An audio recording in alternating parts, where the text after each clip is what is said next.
नहमदुहु व नुसल्ली अला रसूलिहिल करीम अम्मा बाद। आज मन्नो सलवा के मुतालिक हम कुछ गुफ्तगू करेंगे।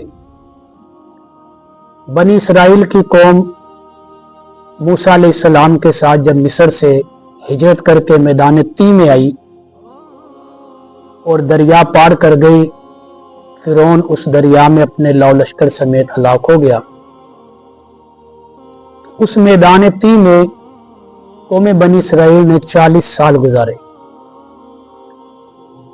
और उस मैदान ती के अंदर अल्लाह ने उन पर बड़े बड़े इनामात फरमाए हुए थे कि मूसा अलैहिस्सलाम को फरमाया था कि पत्थर पर आप लाठी मारें अपना आसा।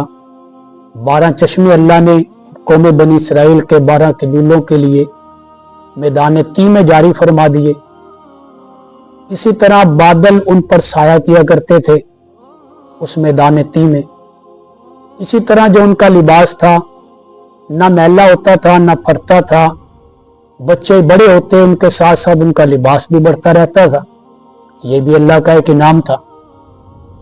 इन तमाम इनामात के साथ अल्लाह ने एक इनाम और फरमाया हुआ था जिसे मन्नो सलवा कहा जाता है। मन एक मीठी डिश थी जो अल्लाह तबारक व तआला ने जन्नत से उनके लिए उतारी थी।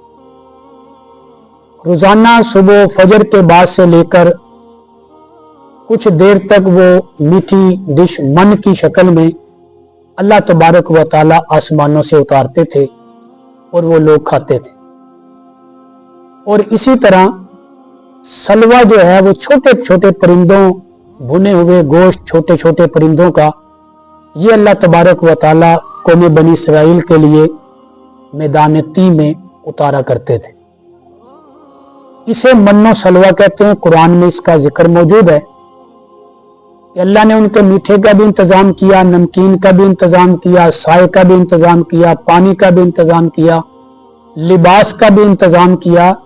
ये अल्लाह तबारक व तआला के उन पर बड़े बड़े इनामात थे मैदान ती में, जिस मैदान में उन्होंने 40 साल गुजारे थे। लेकिन जब कौम बनी इसराइल ने इन इनामात की बेकदरी की और मूसा अलैहिस्सलाम से कहा कि ये एक ही खाना खा खा के हम तंग आ चुके हैं, हमें प्याज भी चाहिए, मसूर की दाल भी चाहिए, लहसुन भी चाहिए, सब्जियां भी चाहिए, तो फिर अल्लाह तबारक व तआला ने उस मैदान से इस कौम में बनी इसराइल को निकाला और उनको मिस्र के अंदर आबाद किया कि अब मेहनत करो, खेती बाड़ी करो। और वो मन्नो सलवा जो बतौर इनाम अल्लाह उन पर उतारते थे वो उतरना भी बंद हो गया और फिर मेहनत करके इनको अपनी रोजी रोजगार को जो है वो हासिल करना पड़ा। ये हकीकत है मन्नो सलवा की, जिसका जिक्र अल्लाह ने कुरान पाक में भी फरमाया है।